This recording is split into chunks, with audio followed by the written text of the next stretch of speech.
Hello বন্ধুরা, কেমন আছো সবাই? আশা করি সবাই ভালো আছো। আমিও খুব ভালো আছি। চলে এসেছি দারুণ একটা রান্নার রেসিপি নিয়ে। আমার রেসিপিটা শেষ পর্যন্ত দেখতে থাকো। আজ করব ডিম আলু দিয়ে একটু অন্যরকম একটা রেসিপি। চলো শুরু করা যাক। প্রথমেই ছোট ছোট করে আলু কেটে নিয়েছি, আর এখানে দুটো ডিম নিয়ে নিয়েছি, আর এখানে পেঁয়াজ, রসুন, আদা, শুকনো লঙ্কা, জিরে সমস্ত কিছু পেস্ট করে নিয়েছি। এখানে কড়াই বসিয়ে দিয়ে কড়াইতে পরিমাণ মতো তেল দিয়ে দিয়েছি। তেলটা গরম হয়ে গেলে এদিকে আলুটা ভাজা হতে হতে ডিমটাকে কেটে নেব।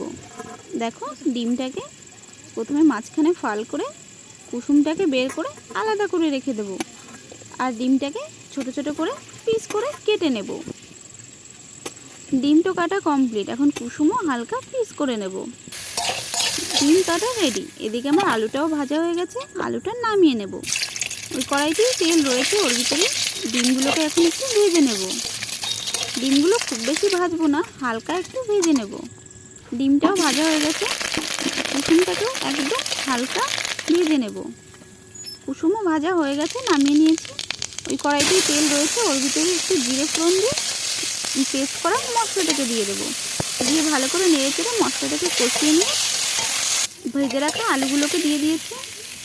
এখন দিয়ে দেবো একটু হলুদ, একটু লবণ, দিয়ে নেড়ে চেড়ে এখন ভেজে রাখা ডিমগুলোকে দিয়ে দেবো।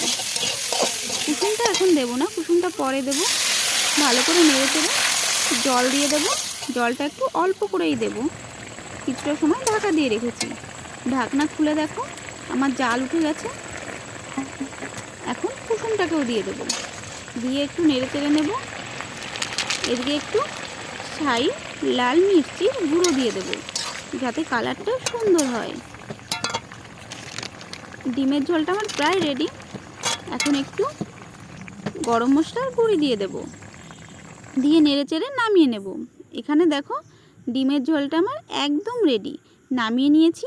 খেতে না দারুণ টেস্টি হয়েছে। তোমরাও বন্ধুরা এইভাবে একবার বানিয়ে খেয়ে দেখো। শুধু এই ডিমের ঝোলটা দিয়েই পুরো ভাতটা খাওয়া হয়ে যায়। আমার ভিডিওটা ভালো লেগে থাকলে like, comment, share and subscribe করে দিও। দেখা হচ্ছে অন্য কোনো সুন্দর একটি ভিডিও। বাই।